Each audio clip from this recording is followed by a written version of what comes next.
And I would like to introduce you to our moderator, Dr. Anjelica, who is an assistant professor at the University of Toronto, and she's a current staff member at the University Health Network. And I'm welcoming Natalia Buza from the Yale University, Natalia earned her medical degree in Hungary, followed by the residency training in anatomic pathology and fellowship in gynecologic and breast pathology at Yale University. She joined the faculty at Yale in 2010, where she's a currently associate professor of pathology, associate director of gynecologic pathology, and director of gynecologic pathology fellowship program. Dr. Buza authored over 130 publications in the field of gynecologic pathology, including several review articles, book chapters, and a textbook dedicated to intraoperative frozen section in gynecologic pathology. Most recently, she authored and co-authored multiple sections of the 5th edition of WHO classification of female genital tumors. Natalia, with that, I would like to welcome you, and please go ahead. Thank you so much, Anna, and thank you, Anjelica, also for the kind invitation. I'm very happy to be with you today and give you a brief overview of HER2 testing in endometrial serous carcinoma. It's going to be, as we discussed with you, Anna, beforehand, I'm going to focus mostly on the practical aspects of testing today, so keeping it shorter. Let me just share my presentation. Can you see my screen?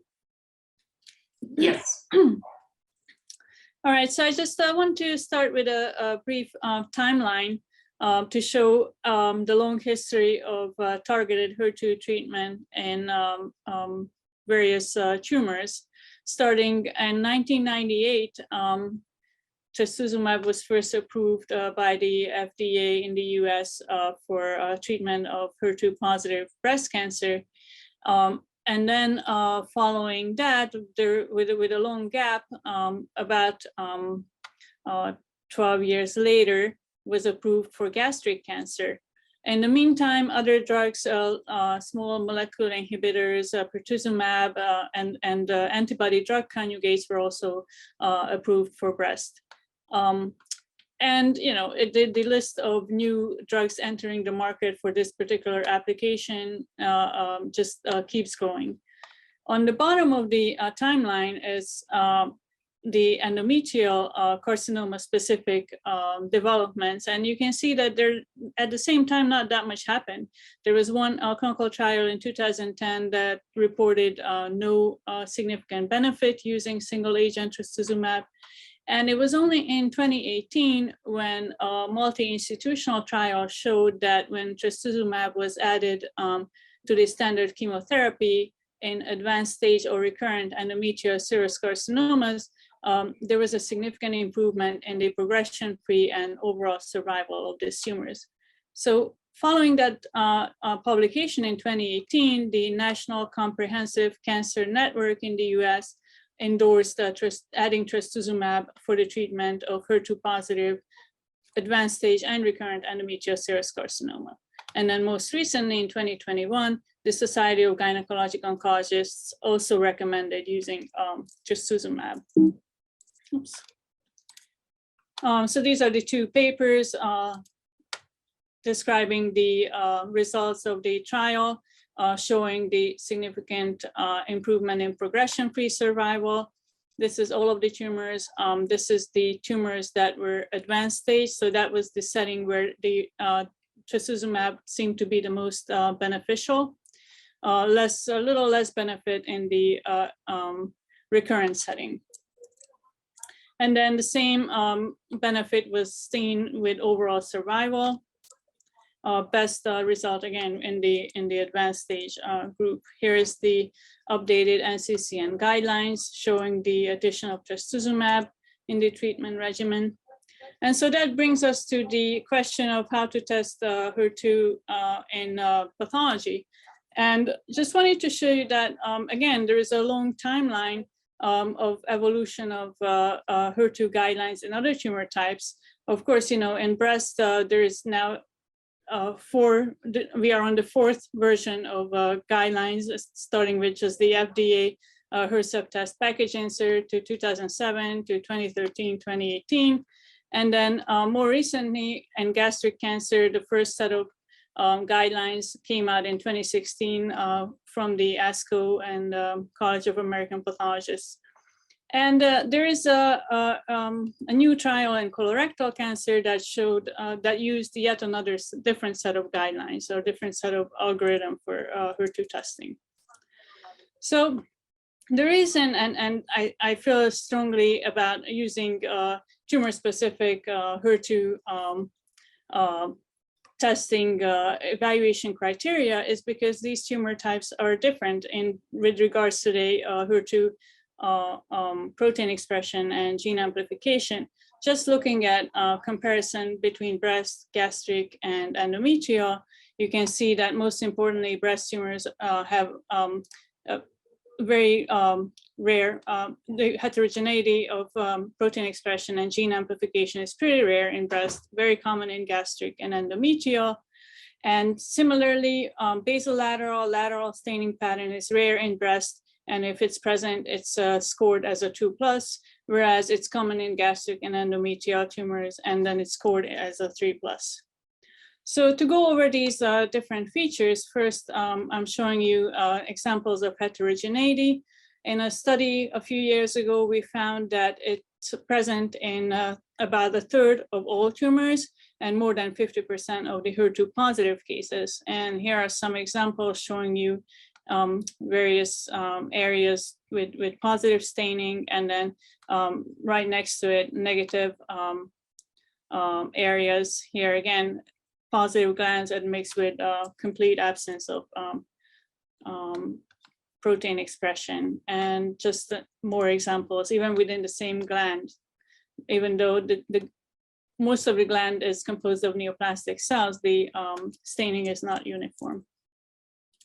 And the other significant difference is lack of apical staining, as you can see here. So you have this characteristic lateral staining pattern or basolateral membranous staining pattern that's seen in our study. We found it in 74% of the HER2 positive cases. When it comes to FISH, heterogeneity is also seen at the gene amplification level.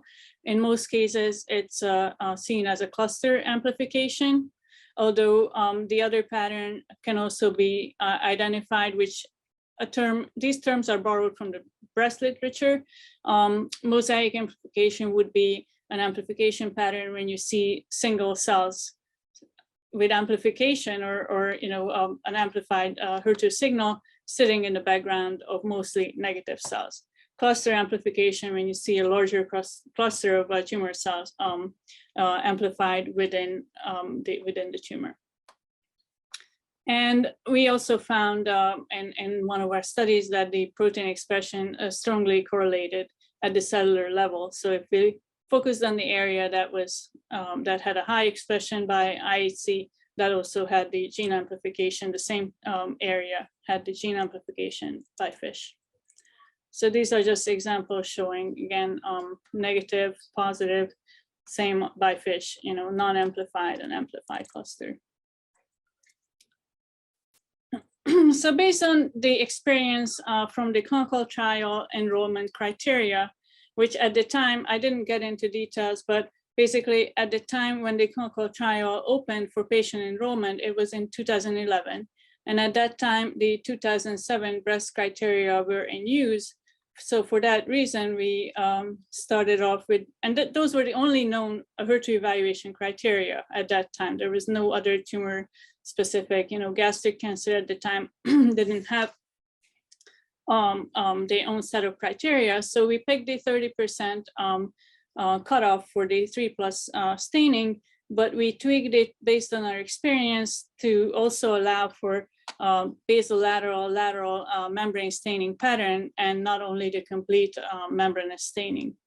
So based on that, again, we started with immunohistochemistry, and if there is more than 30% of tumor cells staining with a complete or a basolateral membranous pattern, that would be a HER2 3+ score, and eligibility, a patient would be eligible for treatment. If the strong, complete, or basolateral membrane staining pattern is present in less than 30% of cells, or weak to moderate staining in more than 10% of tumor cells, that would be 2+ equivocal and would be subjected to FISH. And the initial trial criteria included all patients who had a ratio of 2.0 or higher. But based on our more recent experience, now we started including cases also who have a ratio of less than 2, but an average HER2 copy number of 6 or more per nucleus. So that would be the other scenario where the case would be a tumor would be HER2 positive. And I'll get into a little more detail about how we select the area for FISH and how we do the counting. So then all the other scenarios listed here, the tumor would be HER2 negative. So for HER2 FISH, again, we only performed that on IHC 2+ cases in a large area. And we discussed this with Anna before. I'm not exactly sure what variation may exist amongst labs. And there is no really, as far as I could retrieve, there is no real recommendation by the CAP or ASCO as to the size of the tumor that should be tested by FISH. So for example, in breast, it's typically done on a core biopsy. And so you get an area, typically a more limited area, versus if you do it in a larger section of tumor and from the hysterectomy, there's no real recommendation how large your area should be. Anyways, we usually in our lab select a small area in breast tumors because of the lack of heterogeneity. It doesn't really matter. But when we started testing endometrial tumors, we decided to include a larger area for FISH and correlated with immunohistochemistry. I also wanted to point out that the differences between the current ASCO CAP breast criteria and the proposed endometrial criteria are not just as simple as 10% versus 30% for the IHC 3+, because I know that especially before the trial results and the follow-up papers came out, I think a lot of people found it easier or just to use the 2018 ASCO breast criteria. At the same time, there are additional differences. The breast criteria require complete membranous staining, also require homogeneous and contiguous focus. And that's an issue for endometrial tumors because of the frequent lack of apical staining and also heterogeneity.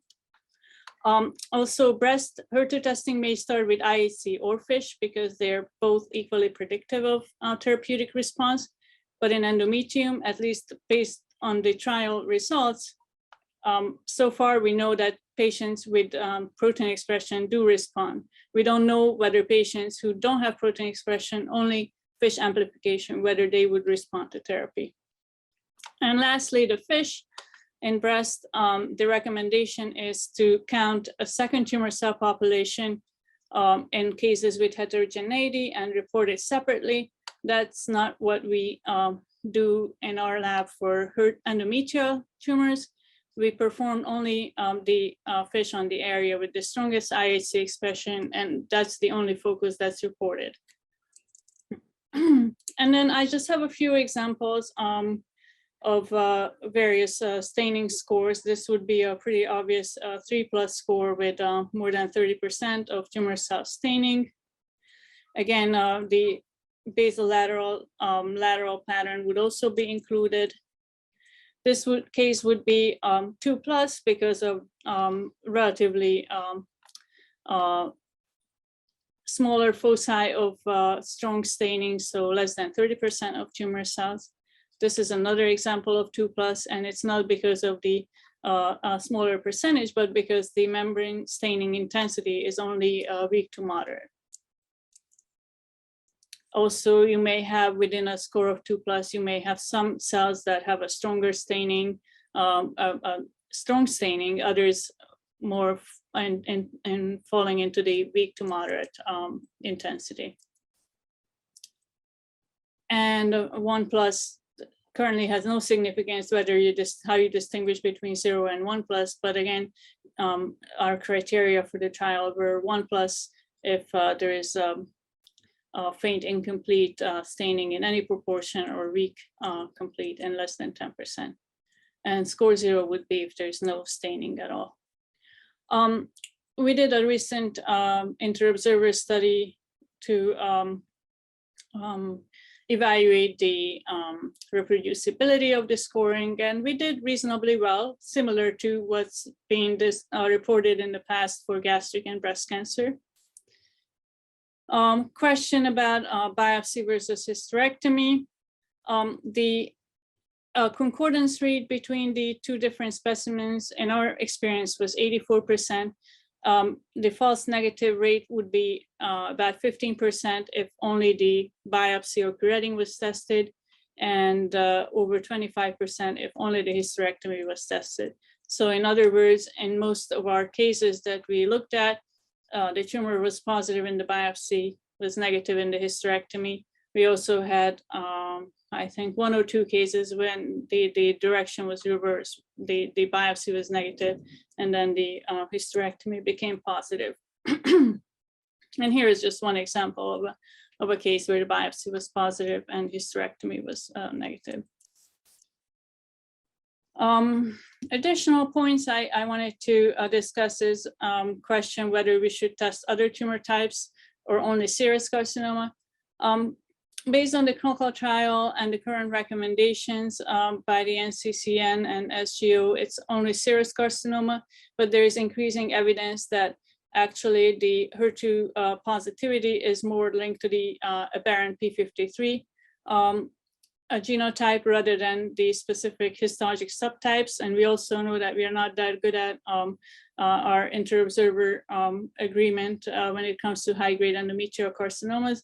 So it's possible that in the future, it would be good to expand the list of tumors to include also clear cell carcinomas or high-grade endometrioid adenocarcinomas with P53 aberrations, and also gynecologic carcinosarcomas, especially if they have a serous component.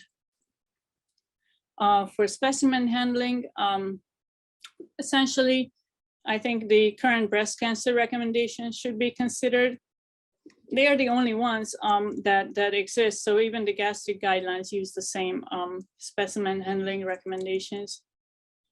Assays, there's various FDA-approved assays and also lab developed tests. And here at Yale, we use the EP3 clone, which is a test developed here and validated.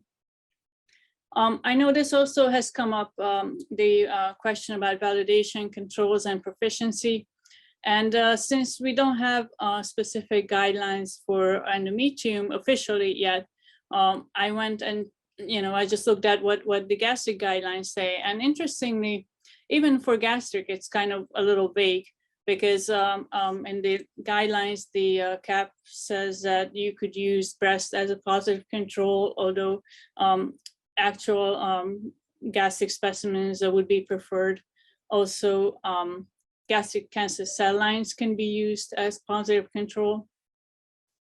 And only in 2022, so already 6 years after the official guidelines came out, is the beginning of 2022 is when finally proficiency testing will be required for gastric HER2 IHC. So we're not nowhere near there with endometrial carcinomas yet.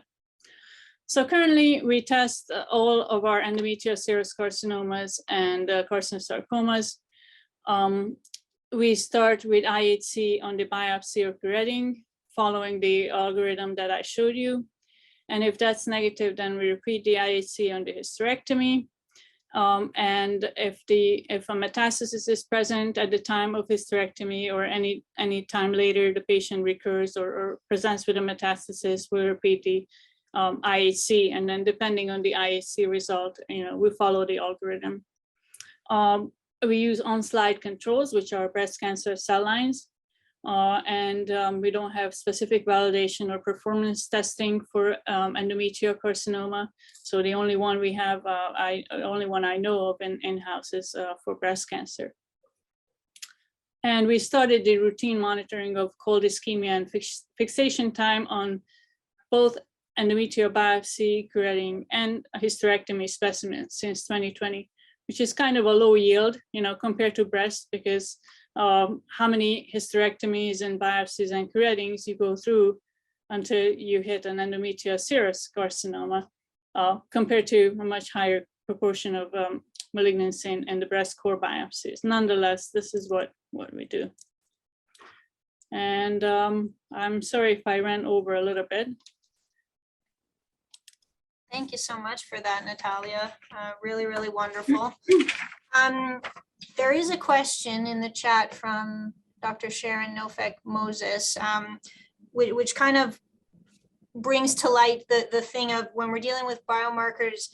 I think there's often two main questions. How do we score it or assess it, which you nicely told us about, and then when do we do it, which again you focused on in the last part of your talk. And her question has to do with in your studies and the clinical trials, what types of tumors were tested? Were those primary tumors, or were they recurrences or metastases? So I think it was for the clinical trial, there was a mix, because some of the tumors were, as I mentioned at the beginning, there were two types of patients eligible, either those who had advanced stage disease or those who had recurrent disease. So it was a mixture of both. And, at the time, really, that was not focus in that a degree of granularity, and so I would not be able to give you the exact numbers of what type of specimen. It could have been that some of them, whatever was available, because it was also a multi-institutional trial, so some of them could have been biopsies, some of them could have been hysterectomies. I actually don't have that data. Dr. Kinlock from Saskatoon is just thanking you so much for just addressing this issue, because it's definitely a difficult topic that we're all, trying to deal with and implement in our labs. Dr. Thuryai from Mount Sinai in Toronto is asking, in heterogeneous cases, FISH is only counted in the highest area irrespective of size. Is that correct?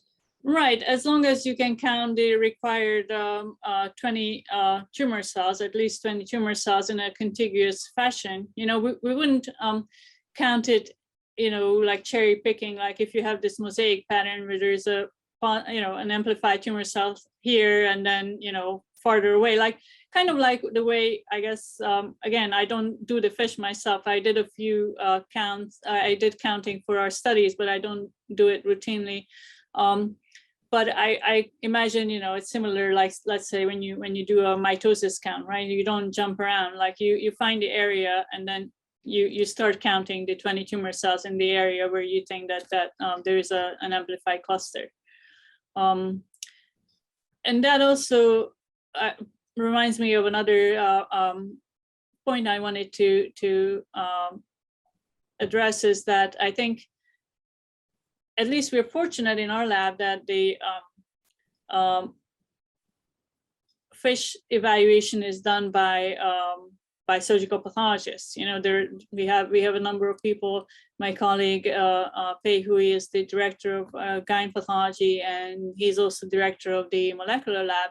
But we also have other pathologists who sign out in the molecular lab. But I know that at many institutions, I don't know about Canada, but in the US, I certainly know of institutions where the FISH lab is run by PhDs, not pathologists.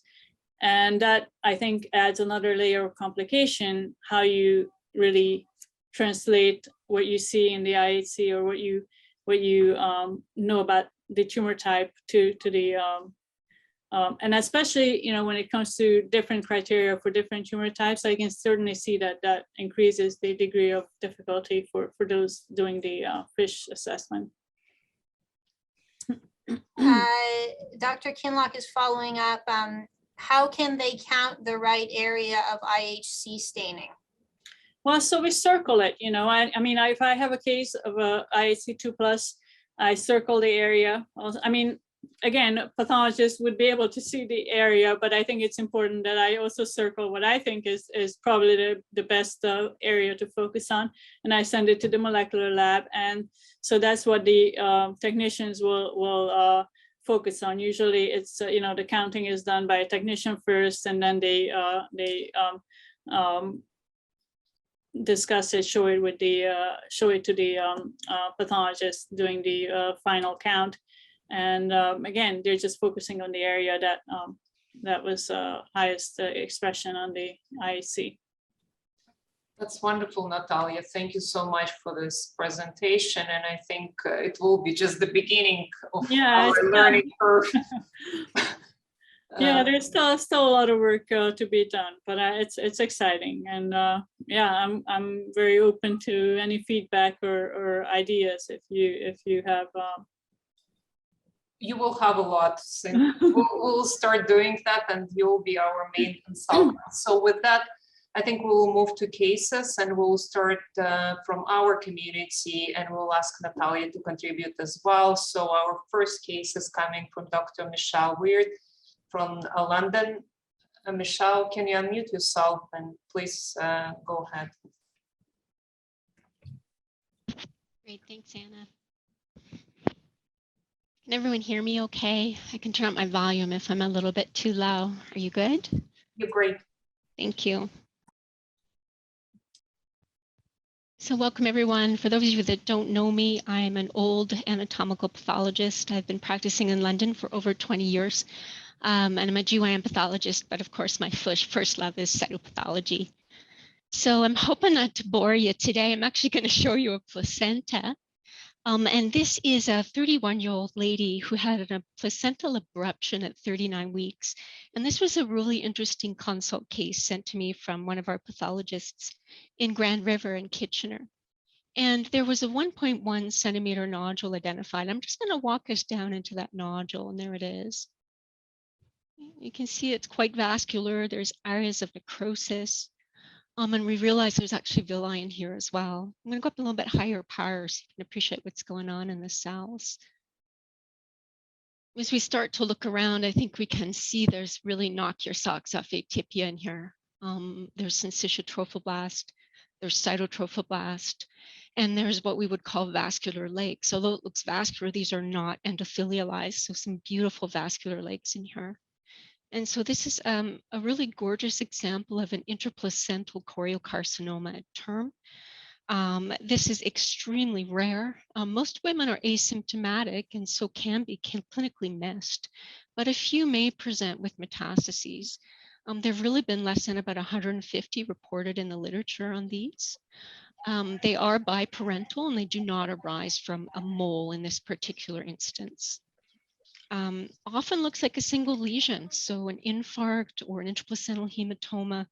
And we really like our pathology assistants to sample these kinds of lesions. And I think this lesion might actually be missed if you don't sample all of the mass lesions in the placenta.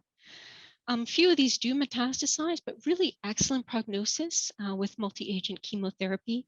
And there have been very rare reports of metastases to baby as well. I'm going to put a recent reference article from 2016 that I could find into chat for those of you that want to read. It's a really nice UK paper. And they talk about reviewing the literature as well. So I'm just going to back on the power so you can see this. Right, so there's normal placenta and there's that beautiful intraplacental choreocarcinoma and a term placenta. And there's some associated infarction. Anna, can I present my second case? Do we have some time for that? If you don't mind, maybe we'll do Natalia's case, and then maybe at the end we'll see how we go doing with time. Thanks, Anna. Michelle, one question. What was the reason for that placenta to be examined on the first place? Yeah, high-risk pregnancy, I believe, because of a placental abruption at term. And so it was sent. It wasn't because of the choreo. That was just an incidental 1.1 centimeter nodule. Yeah, really rare case, Dr. Weir. Thank you for sharing that with us. I think, you know, at least I remember when I was going through my training, the kind of thing that was said is, oh, you can't have choreo if you have villi, right? And obviously that's not true. And you show us a really nice case. And I think a lot of these are actually not even grossly visible in the ones that have been described.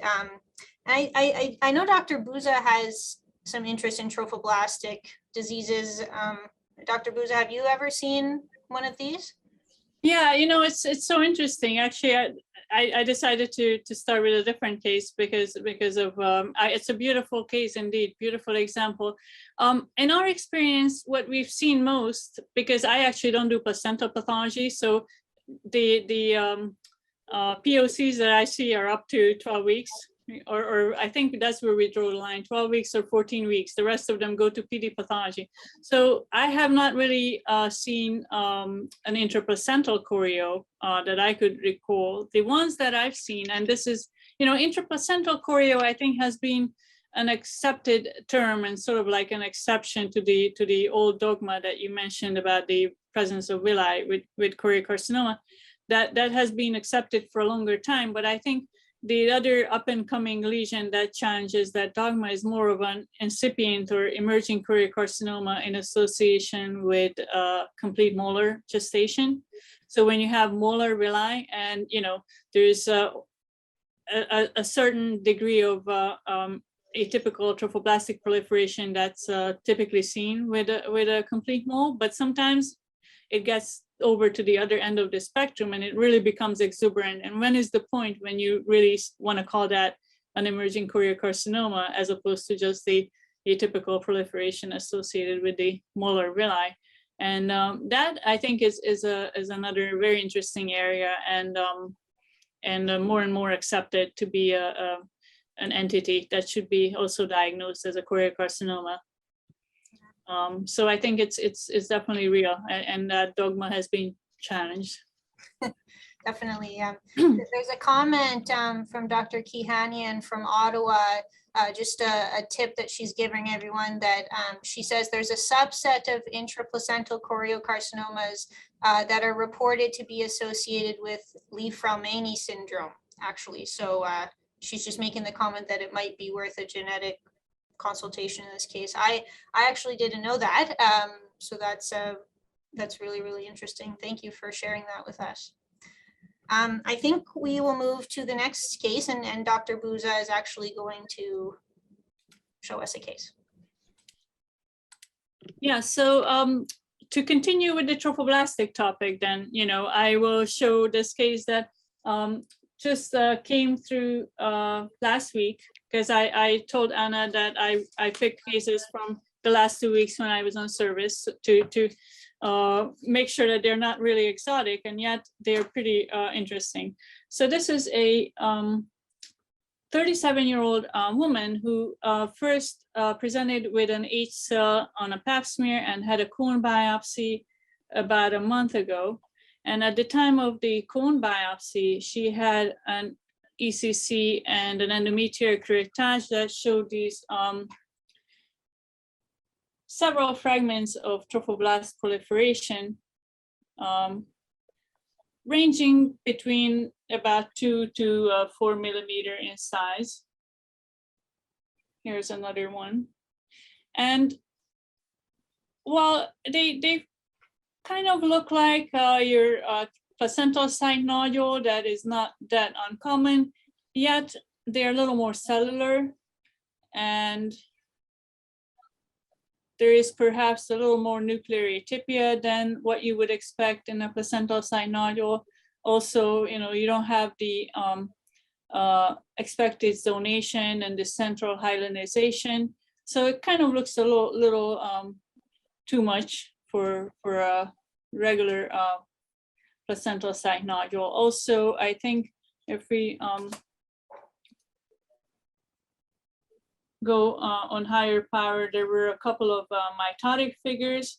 So that also is something that is not typically expected in a placental site nodule. So here's, I think, one that may not be the best example, but kind of, you know, some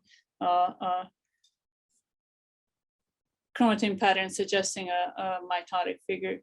So also the Ki-67 index at the time was a little elevated. And then last week, I got her follow-up hysteroscopic resection, which showed additional fragments. Of course, there's a lot of endometrium and myometrial fragments, but again, several more of these large fragments up to 4 millimeters. It's hard to know once you got, two specimens with multiple fragments what the original size of this lesion could have been.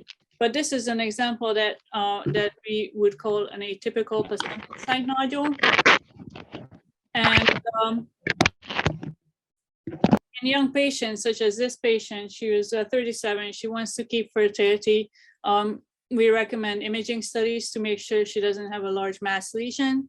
Otherwise, they will follow her. They probably did already a baseline HCG, and they could follow the HCG monitoring, follow her with HCG monitoring in the future for development of epithelioid trophoblastic tumor. There is a small percentage of these tumors that could be the atypical placental site nodules could progress into an epithelioid trophoblastic tumor. At least there is a nice case series from the UK that showed, I believe, about 15% of them or so that may progress into that. So, HCG monitoring may or may not be helpful, but I think at least it's a suggestion together with the imaging studies to evaluate the patient. Thank you for that case. In discussing atypical PSN, I found it interesting. It's perhaps a bit too cellular, or it's perhaps a bit too atypical, and the pieces are perhaps a bit too big, and so it can often be difficult when you draw the line to, as you said, oh, it's just a bit too much. So is it often and someone's actually mentioned, Dr. Plotkin's mentioned the Ki-67 as well, which if you wouldn't mind telling us about the cutoff that you employ, but is it a combination of things that you use to make this diagnosis? Yeah, it's really just a combination of things. If you think that it's more cellular, a little more atypical, if you find mitotic figures at all, like essentially any mitotic figures, and the size as well, although because of the fragmentation, it's kind of hard to really be sure about the total size of the lesion, but placental site nodule should not be typically between 5 and 10 millimeter, or possibly even less than 5 millimeter. So if I put all the fragments together for this patient, I think it at least had to be around 10 millimeter, if not larger. But again, I still don't know if we got all of it, or is there still some residual. And in terms of the Ki-67, I did the stain on the current specimen as well, and I can share it with you. In the literature,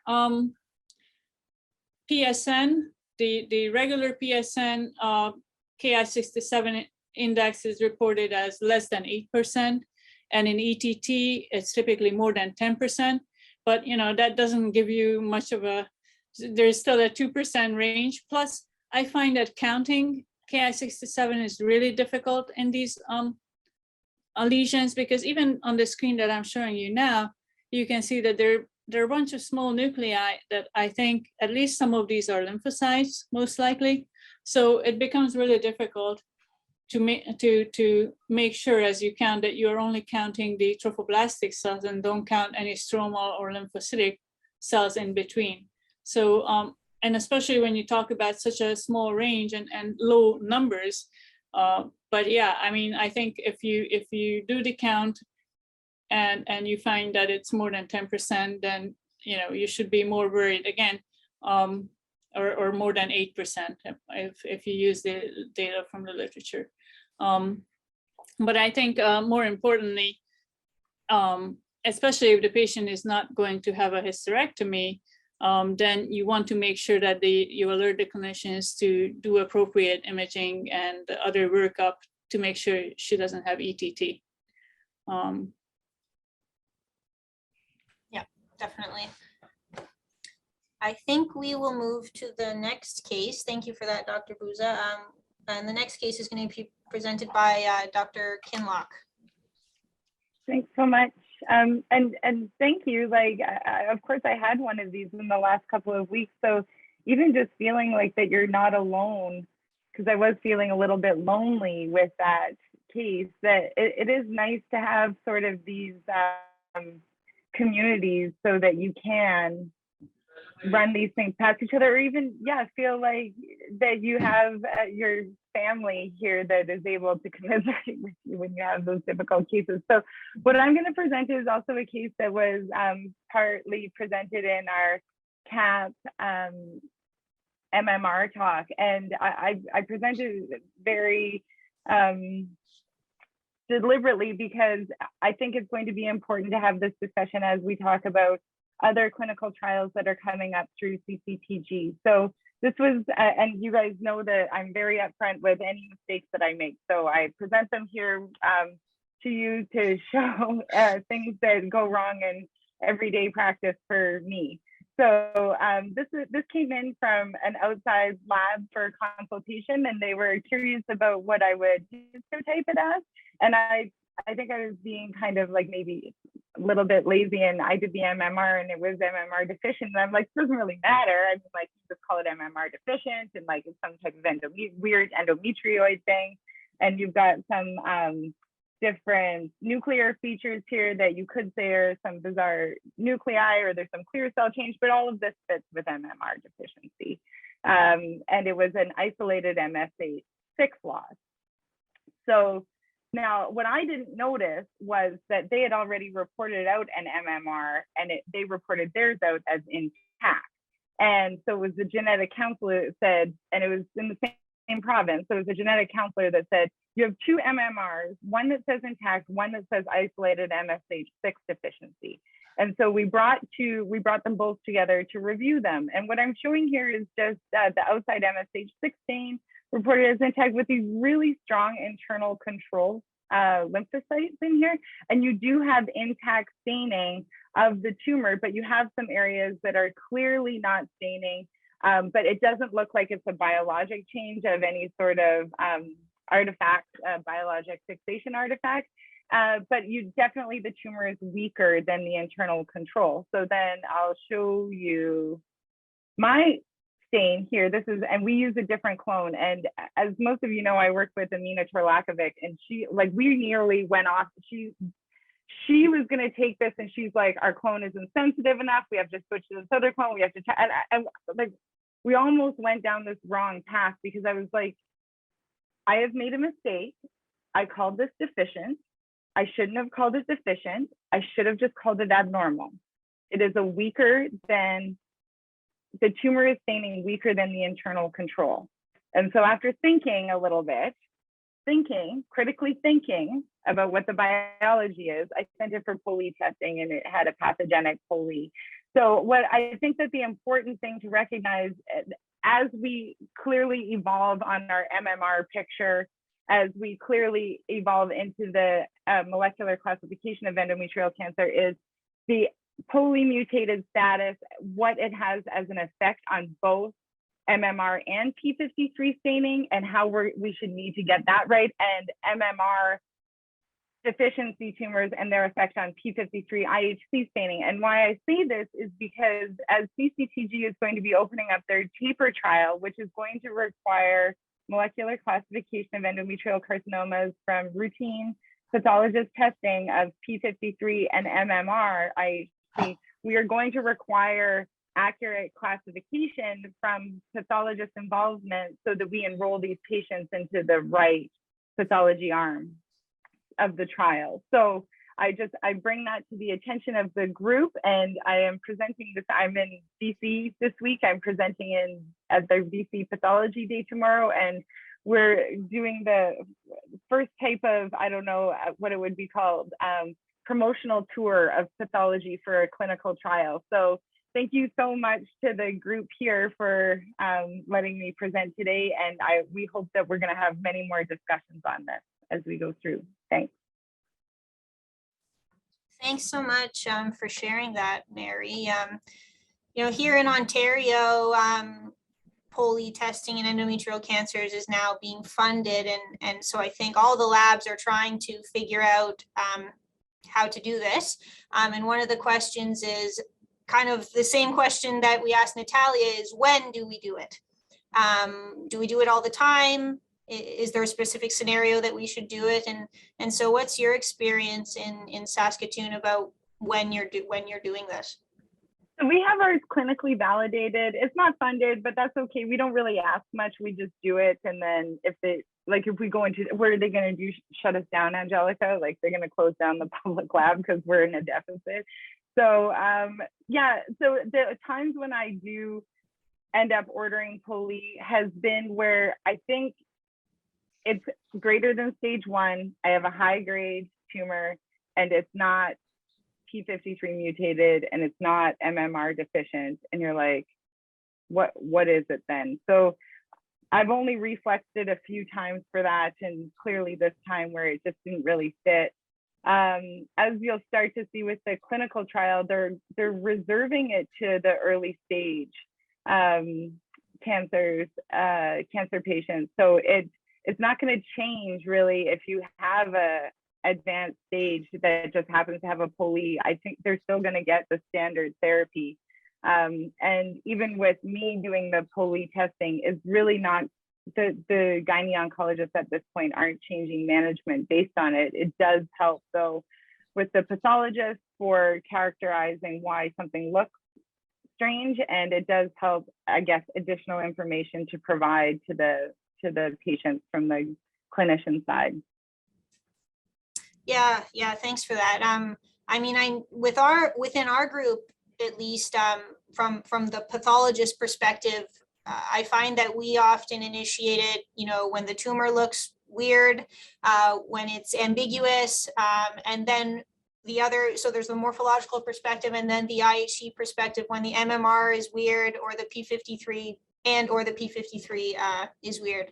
I see Dr. Georgievic is just commenting. She's saying at Sunnybrook in Toronto, we do it on all grade 3 endometrioids and all non-endometrioids, plus any low-grade case with abnormal P53 staining. So a similar approach.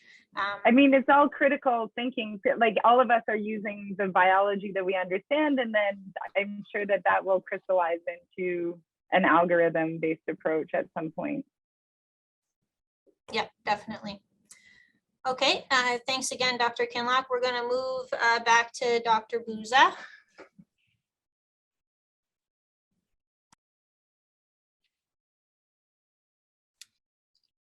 I think first Dr. Kinloch has to unshare, so I can share now, or maybe no, maybe I don't know, maybe I can share anyways.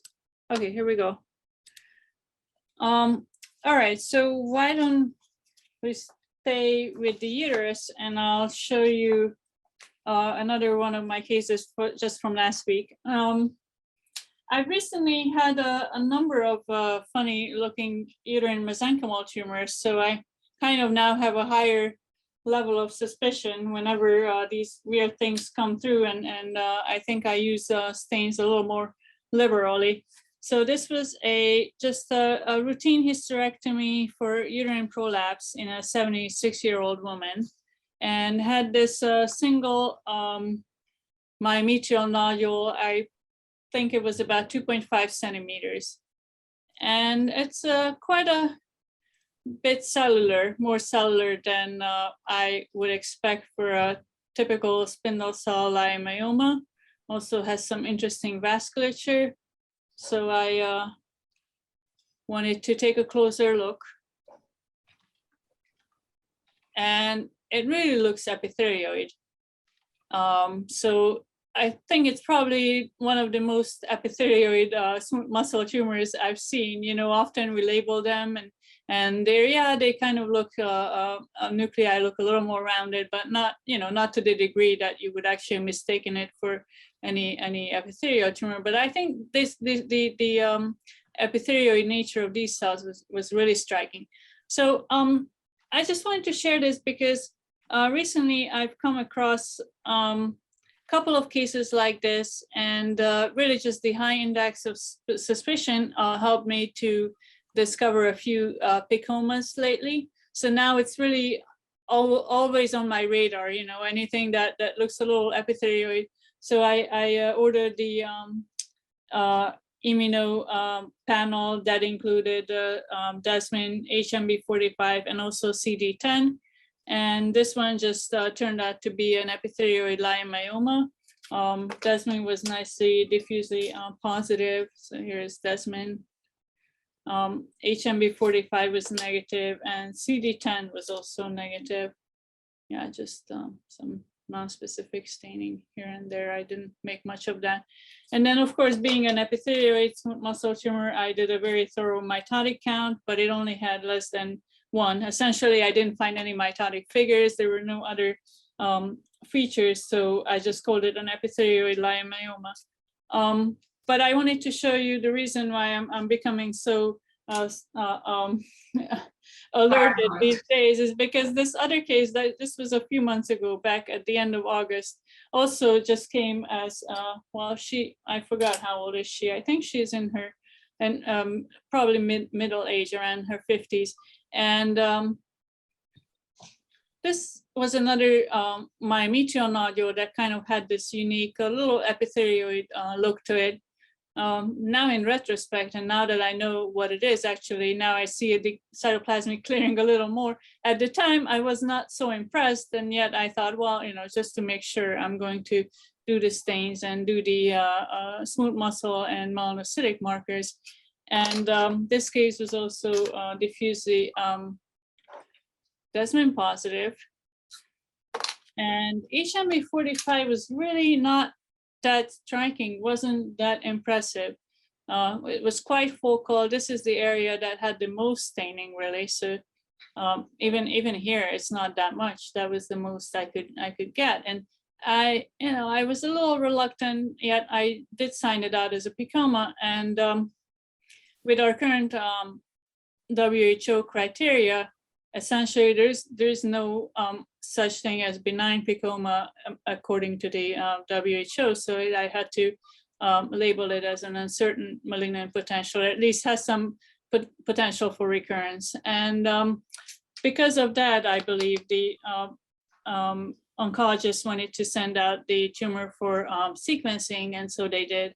And I was actually pleased to see when it came back that they found the TSC1 loss, so confirming that it was indeed a picoma. But it's really, I feel, a fascinating group of tumors. And again, I just wanted to share this because the more I see, and there's, I mean, these are just so common, myometrial nodules or smooth muscle and other mesenchymal tumors in the uterus, that we see them every day. And you really have to have, I guess, a high index of suspicion to, or a low threshold to order stains and make sure you don't miss these rare tumors. Thank you so much for that case. Yeah, uterine mesenchymal neoplasms are tough, and all the ones that can have epithelioid morphology can be difficult to distinguish from each other, for sure. There's a question, just your approach to mesenchymal tumors in general, how you think about them when you're looking at them. Well, again, it depends on the basic morphologic features, you know, and what differentials come up with that specific morphology. You know, if a subset of them will have a high cellularity and raising the differential of stromal tumors, then I would order, I mean, we have a relatively limited immunopanel. So I would just, my favorite muscle markers are Desmin, Caldesmin, and for stromal marker, you know, for low grade, I would just do the CD10. Pretty much that's the only one we have for stromal tumors. So that's what I would do for those cellular tumors. But if my differential is more towards an epithelioid, you know, picoma, or a uterine tumor resembling ovarian sex cord tumor, if it's in that direction, then I order the appropriate stains, like the melanocytic markers or the sex cord markers.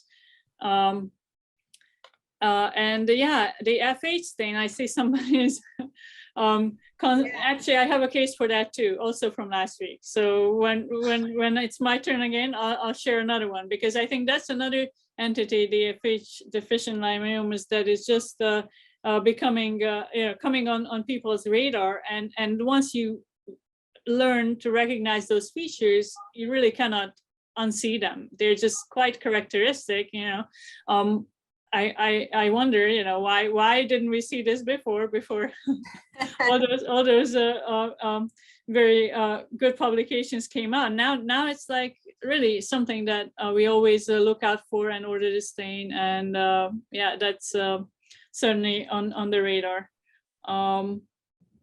Yeah. Oh, and then the third category is if the tumor has sort of hydropic or myxoid changes when my differential is IMT, I also started lowering my threshold for ordering ALK immuno, and also ordering cyclin D1 for certain cases if it's a myxoid tumor that looks like possibly could be a myxoid high-grade stromal sarcoma. So yeah, it kind of depends on but I think we have to be alert and aware of these other entities in the differential. Definitely. We'll move on in just a sec. Just rehashing what Dr. Buza just said, Dr. Ji-Yoon Yoon from St. Mike's in Toronto is just letting us all know, yes, that he has FH-IHC available. So we can, anyone who has a case can make use of that. I certainly got used to using it in New York. And it does make, as you said, Dr. Buza, this type of case quite easy actually once, or rather it's a helpful confirmation once you recognize the features. There's just one question. There's been some papers about utilizing P16 and P53 immunohistochemistry in leiomyosarcomas, and whether you implement that in your workup. Yeah, that's an interesting question that comes up with these leiomyomas with bizarre nuclei. And I know a number of very famous GYN pathologists who don't like to use them and advocate against them. I have to say, I personally, if I feel that the tumor has some concerning features and, like let's say an uncertain mitotic count or an uncertain, I'm uncertain whether it's an atypical mitotic figure or a pycnotic chromatin, a clump chromatin in the nucleus, then if and I want to call that tumor a stump because I'm concerned and I want the patient to be followed up, then I may do the P16 and P53. And if I find that the staining is aberrant, then I would use that to support my interpretation as a stump.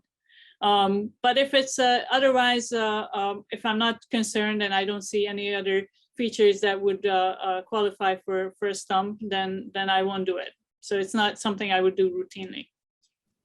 Okay, sounds good. Thank you.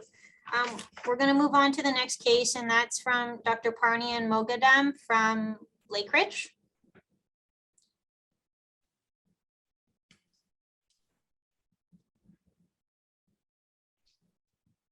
Can you hear me? Yes.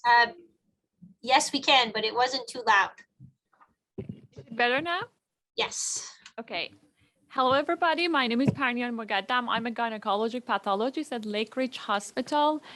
I'm going to share my screen now.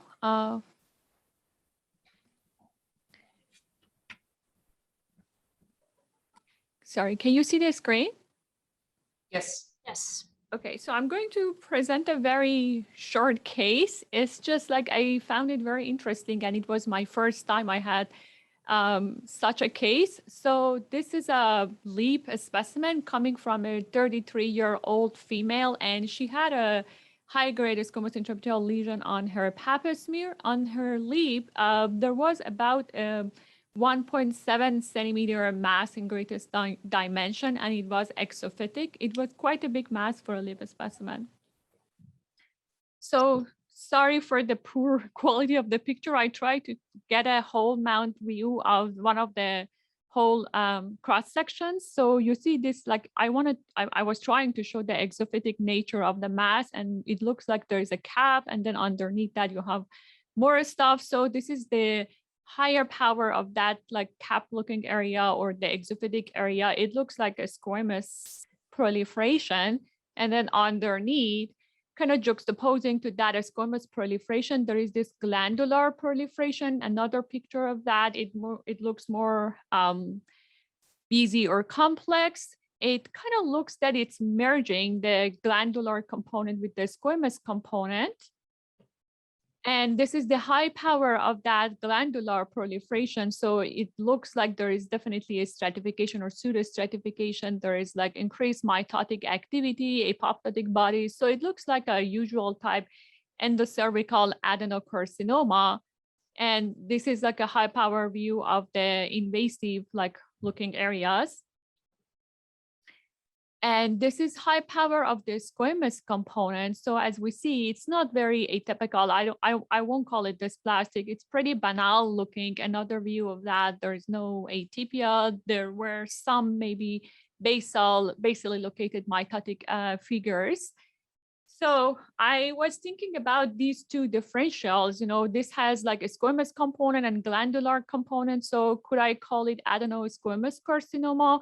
I mean, we know that for adenosquamous carcinoma, we need both components to be malignant.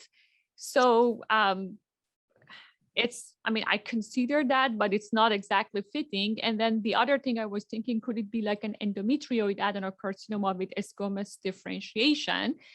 I did a panel of MNOs. So this is the P16. You can see that the squamous component on the top is like negative, or there is very focally patchy positivity. And then the glandular component is positive on higher power. We can see it has both nuclear and cytoplasmic staining, and it's diffuse. The tumor was Paxate negative, estrogen receptor negative, and Vimentin negative. So I eventually called it HPV-associated endocervical adenocarcinoma, the usual type with a benign appearing squamous differentiation or metaplasia. This is a rare entity. There isn't much about it in the literature, but I found like a couple of papers that all of them were, I think Dr. Soslow were written by Dr. Soslow and his group. This is one of the main ones. I think in this paper, they looked at 59 cases that were originally classified as adenosquamous carcinomas. And then, you know, they use the strict criteria as like looking for unequivocal invasive malignant glandular and squamous differentiation. And they mentioned that each component should comprise at least 10% of the tumor volume. So 34 of the cases of those 59 cases remained adenosquamous. And then 9 cases, they reclassified them as pure invasive stratified mucin producing carcinomas. And then 10 were invasive smile with another component. And then 4 of those cases actually were HPV associated usual or mucinous adenocarcinomas with benign appearing squamous metaplasia. And this is a picture of their paper about like showing one of those cases, and it is very similar to the case I had. So I just thought that's interesting. I think the take-home message for me from this case was not everything with the squamous and glandular component can be called adenosquamous component. I mean, sorry, carcinoma. I think this is my last slide. Thank you so much for listening, and I can take questions if there's any. Thank you so much for that really, really amazing case. And there's some comments in the chat just indicating that other people think it's a really great case. And that photo that you put from that Dr. Stolnicki paper, that's the photo that I was thinking of. Your case is identical, really amazing. Question, I actually have a question. When you had this case, did you measure the depth of invasion? Because as you said, that squamous stuff is like a cap on top. Do you measure the whole thing from the top of the cap down to the base as the depth of invasion in a case like this? Yeah, kind of, you know, because this was exophytic. So based on CAP recommendation, I mentioned that the depth of invasion cannot be accurately measured. And the reason was this is exophytic. And I described, you know, this is, I said, for example, I have this squamous proliferation which measures this much, and underneath there is invasive adenocarcinoma component, and it was all around, like the margins, both lateral margin and the deep margin were positive. So I called it at least, like, you know, it was, I guess, I don't remember the exact measurement, but I called it at least whatever I called. And then I got the hysterectomy specimen from this patient. And on hysterectomy, there was no squamous scab. All was left was the adeno component. And, you know, I eventually did the synopsis report based on the measurement from the LEAP specimen because it was deeper. But I said at least. Yeah, I don't exactly know if I did the right thing, but I mean, I did what I could, I guess. Yep, sounds very reasonable. Thank you again for that. Really nice case. So we're going to go back to Dr. Buza. All right, so I'll do this quick one next, as I mentioned, to stay with the mesenchymal tumors. This patient, you know, and to also stick with the FH staining. So this patient, it's a really interesting history because her story begins in 2010, so 11 years ago. And she was, at the time, she was 32 years old. So she presented with, she just had a hysterectomy for leiomyomas, essentially. And this is the original tumor from 2010. And I guess it shows all those nice features that once you recognize them, they're actually quite easy to spot. Even on low power, you have the staghorn shaped vessels, the hypercellularity. And then on higher power, you have nuclear atypia, but it's not quite as bad as you would see it in the leiomyoma with bizarre nuclei. It's a little lesser degree. Nonetheless, there is some nuclear pleomorphism. There is eosinophilic cytoplasmic globules. Maybe let me see if I can find more convincing areas with well, these nucleoli may not be the best, but there is some prominent nucleoli with the perinuclear halo, again, the eosinophilic cytoplasmic globules. But so the interesting thing about this case is, again, she had this hysterectomy 2010, and everybody was really puzzled as to what diagnosis to give. You know, at the time, FH-deficient leiomyoma was not an entity described yet. So it was called an atypical leiomyoma, or leiomyoma with atypical features, most likely benign, and left it at that. And then just 2 weeks ago, I got, actually was sent for frozen section. I got a specimen from this patient. She presented with pelvic masses attached to the mesentery of the colon 11 years later. So here are her, I think there were 2 nodules, to be more specific. One was about 2 centimeters, the other one was about 4 centimeters, and you can see that it's infiltrating the mesenteric fat. And when you go on higher power, you know, same type of vasculature and also the same nuclear features exactly as in the prior specimen. There is no increased mitotic activity, no necrosis. Again, some multilobated nuclei, some prominent nucleoli with perinuclear halos. The difference is that now, 11 years later, we have the FH immunostain, and I find this immunostain working very nicely in all cases that I've stained so far. It worked beautifully. There's always plenty of internal positive control in the form of these delicate vessels, but then the tumor cells are negative. So the only, I mean, so now with what we know about FH-deficient leiomyomas, it fits perfectly the morphology. The only still puzzling part of this case is the recurrence, because these so far all described cases or almost all described cases in the literature had a benign clinical course. So what really happened to this tumor? Should this be considered a stump because of the recurrence? I think one factor that could have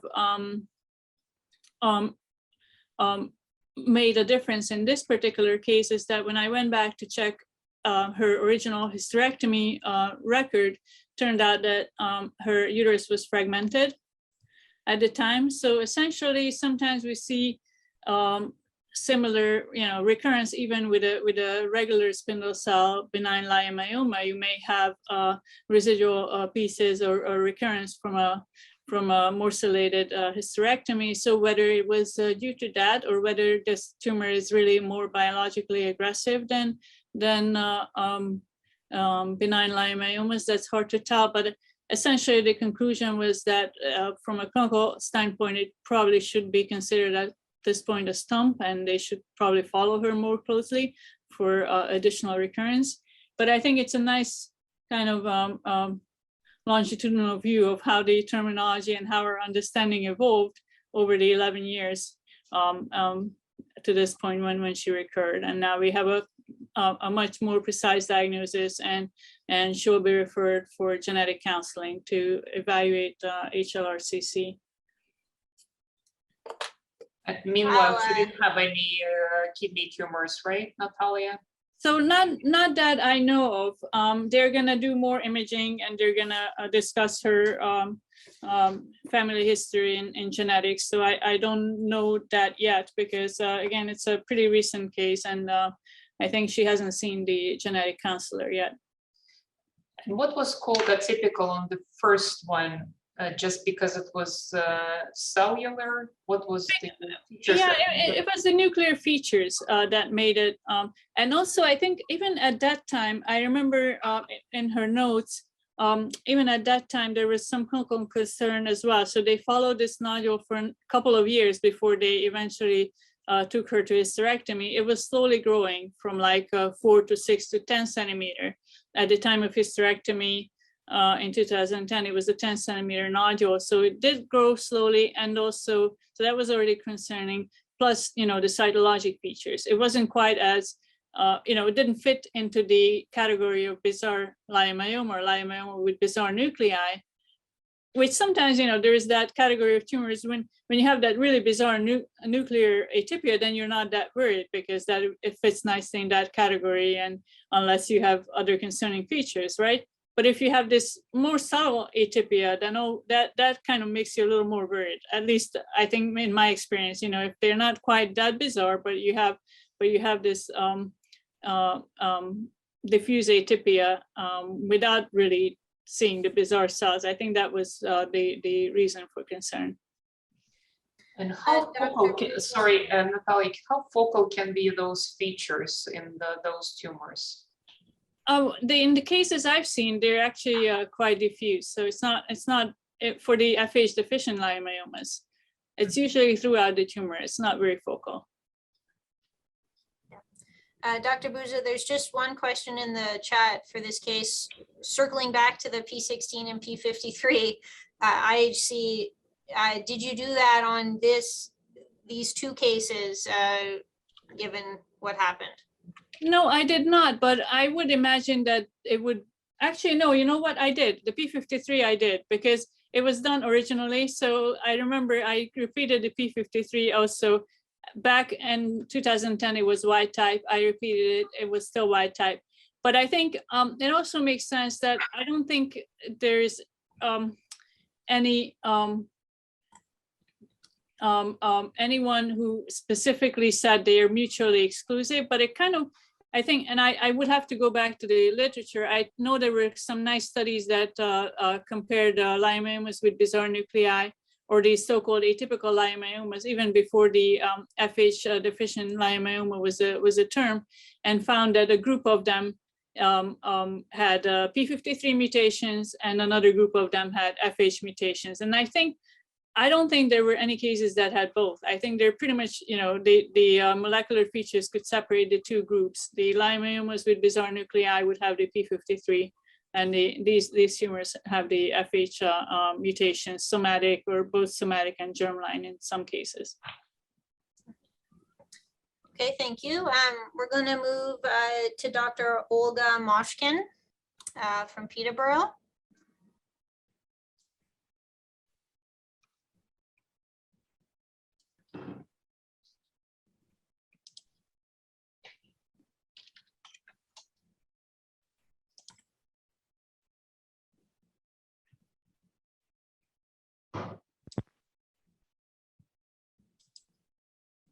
Hello, do you hear me, guys?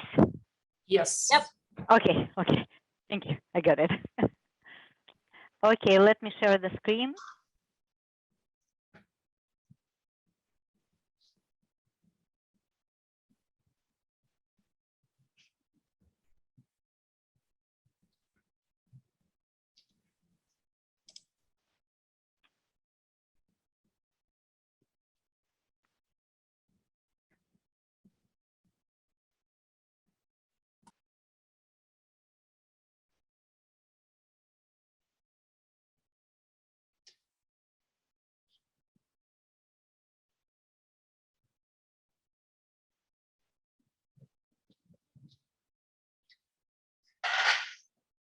Sorry, give me 1 sec.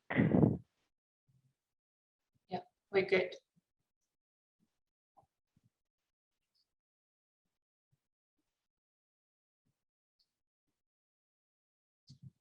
Somehow I lost you guys. No, we're good. We can hear you and we see your screen. Oh, you see my screen. Okay, good. So I will present you a very not serious case, but interesting, as I said, as I think. So I received a hysterectomy specimen of the patient, 42 years old female, with usual history, abnormal uterine bleeding. She has a history of endometrial ablation a few years ago. However, after 4 years after ablation, she started bleeding again, and she went for hysterectomy and bilateral serpingectomy.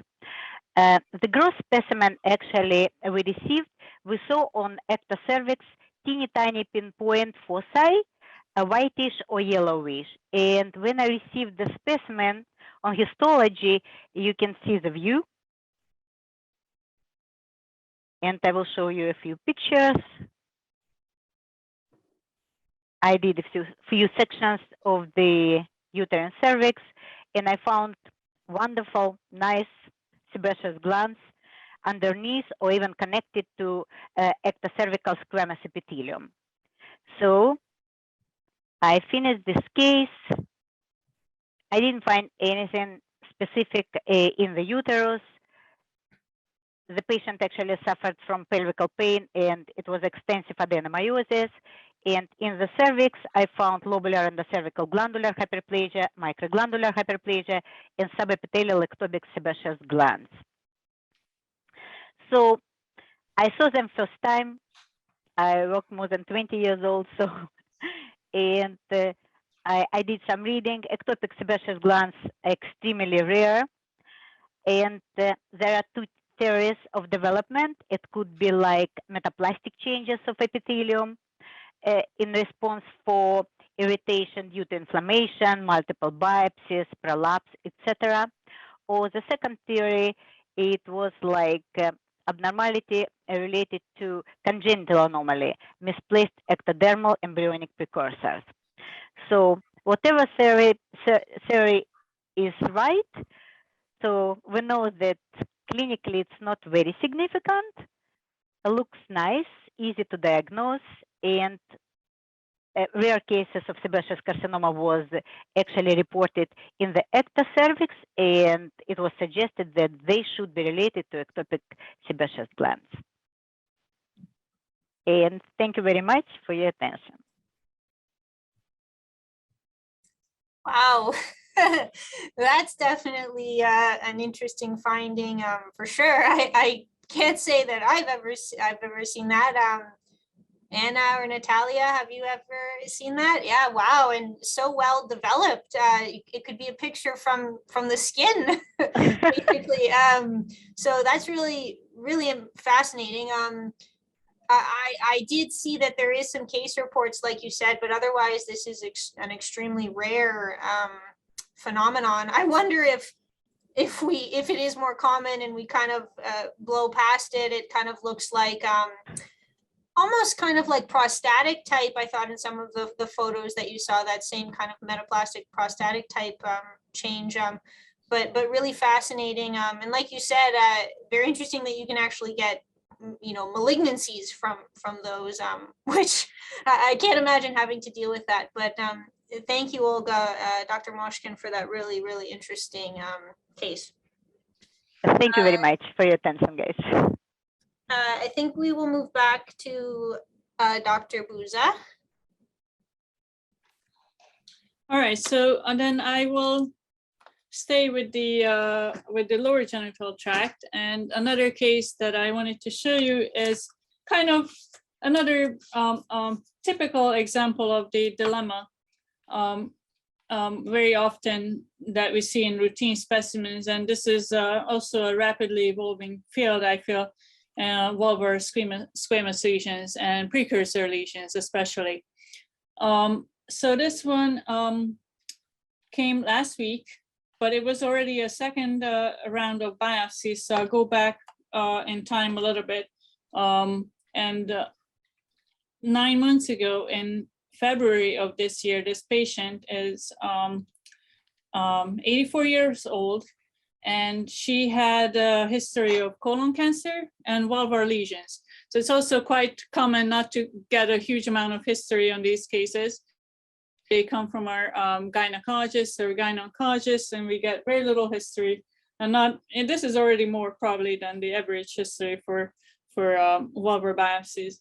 But I think we can learn a lot just by knowing the patient's age. So even the fact that she's 84-year-old, she doesn't have a history of abnormal paps, and now she presents with a vulvar lesion. So again, this was a biopsy that was done last February.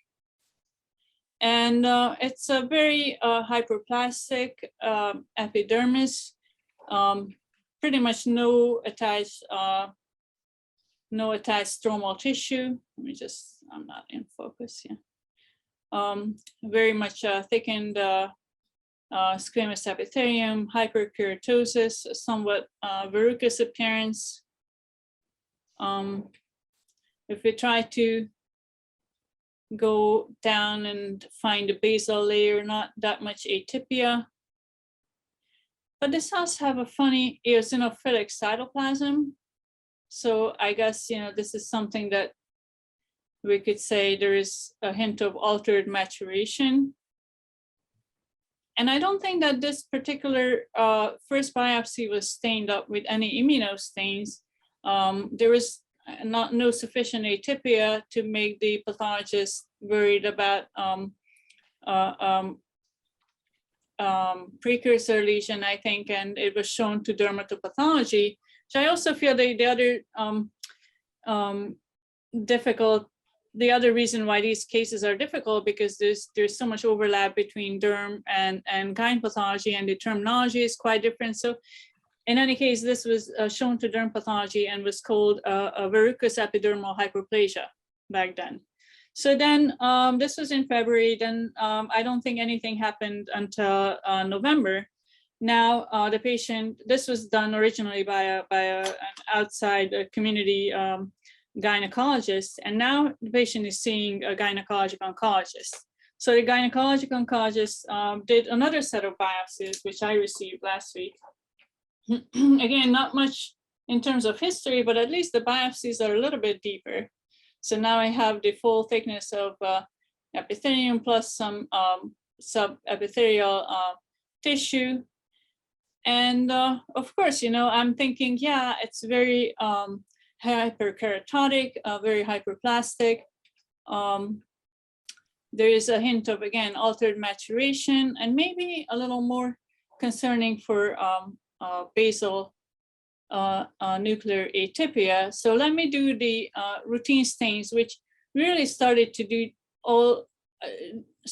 work up all of our vulvar biopsies that are potentially dysplastic or atypical with P53 and P16. So that's kind of routine panel. And so I was hoping that I would see an abnormal p53 staining in this, and you know, it looked like. Also, I forgot to mention, but going back in her history, she did have a couple prior biopsies with lichen sclerosus, not too recently though. So it made me think, well, maybe it's a differentiated VIN. And I did the p53, it looks wild type. So not too exciting. p16, also focal. And so what do I do at this point? Really, I could, you know, I considered showing it to derm and coming up with a similar descriptive term that that they provided originally. Or I thought, well, let me call the oncologist and ask him what this lesion looked like.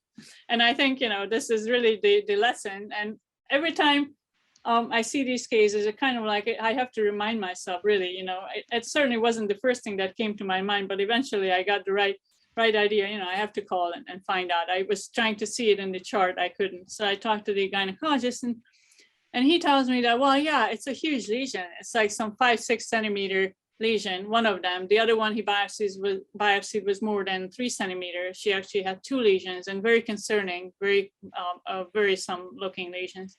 So I said, yeah, you know, then now what you tell me, I think it could very well be potentially well differentiated or verrucous carcinoma that I just cannot diagnose on a small biopsy, and you just need to send us the excision. Just do a complete excision, and then we'll go from there. And I think that's sort of the lesson. And I have another case that from the archives that had a similar story, an 87-year-old who had multiple biopsies, probably more than 5 rounds of biopsies, every time with some descriptive terms, either from DermPad or from us. Nobody could really make the diagnosis of a carcinoma or even a definitive precursor lesion. And this is a biopsy from that patient. And this one has even more stroma and even more wide bulbous nests protruding down into the stroma. And when she had the excision, finally, I think it all made sense at that time. And it was really a large verrucous lesion. We call it a verrucous carcinoma. And the only area with cytologic atypia was towards the base of the nest. The rest of them really had very well differentiated, mature, bland cytologic appearance. So the only areas with atypia were towards the base. Again, p53 was wild type and p16 was negative. So I think it's not an uncommon dilemma, and knowing the clinical appearance really helps just to basically guide the surgeons what the next step should be. Even if I cannot make the definitive diagnosis, at least I'm able to say that this is an atypical verrucous proliferation, maybe a precursor lesion, or maybe a well-differentiated or verrucous carcinoma. Looks like it's non-HPV, non-p53, and we need to see the excision. So that was, I think, another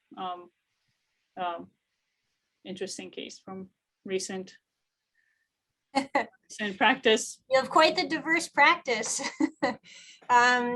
Yeah, thank you for bringing up this this topic. It's a difficult topic.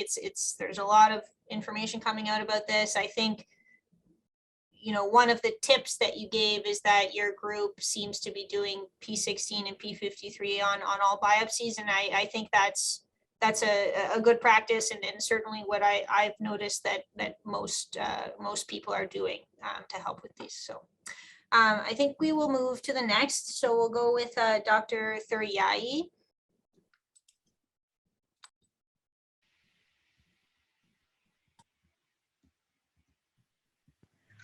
Hi, thanks. Let me just see if I can share my screen. Can you see that?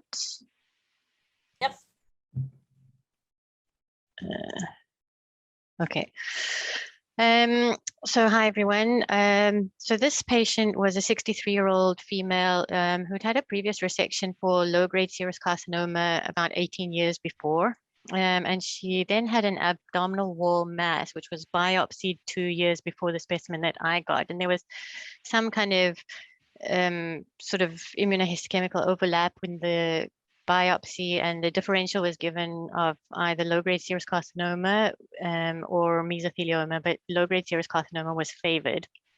And so I then got a debulking specimen for what was called recurrent low-grade serous carcinoma, and I got 26 specimens all in all.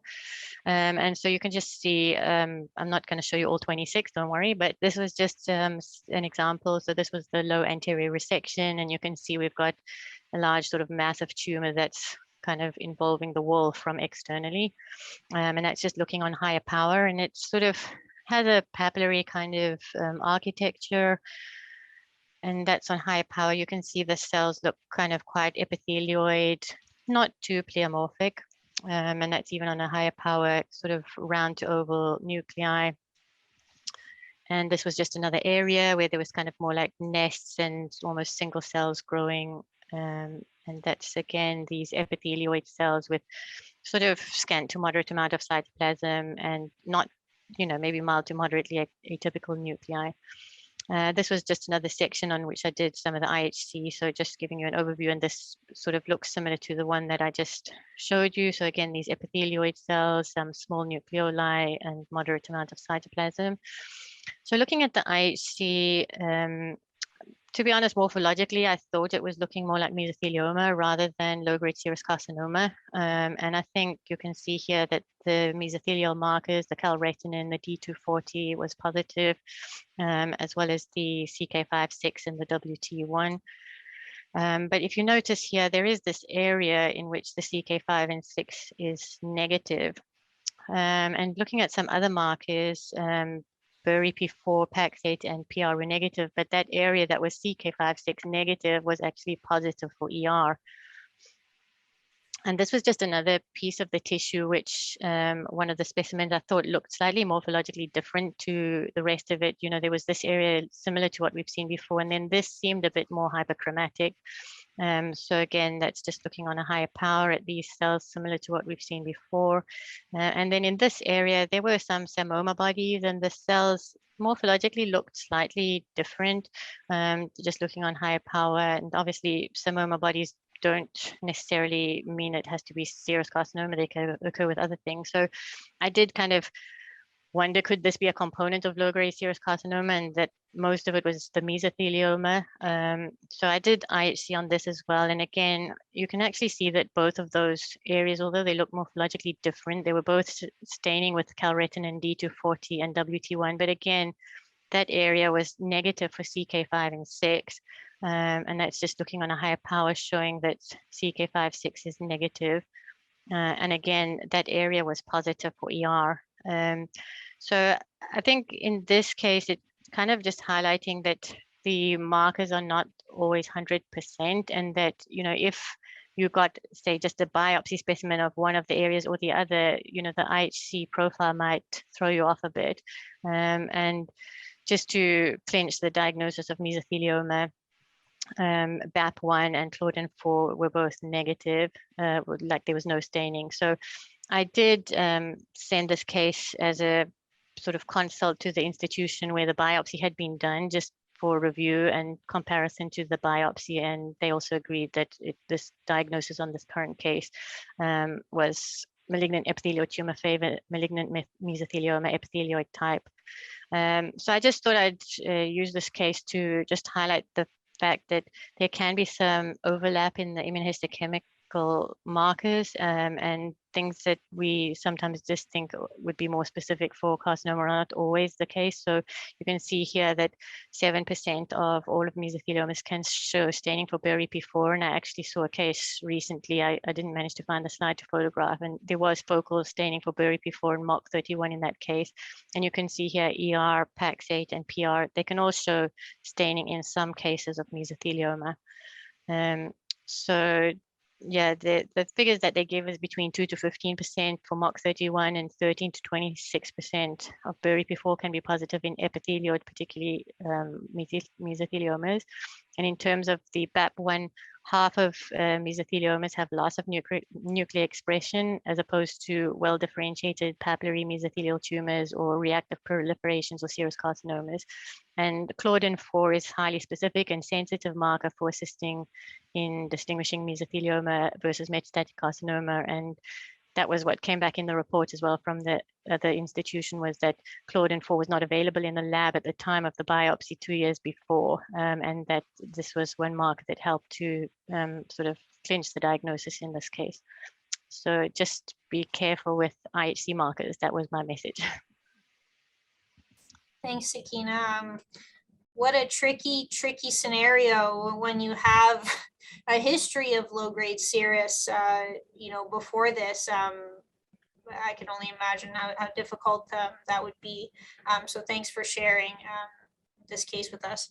We have 3 more community members, including Dr. Weir, who have cases. So we're gonna move on to Dr. Zoreh Islami.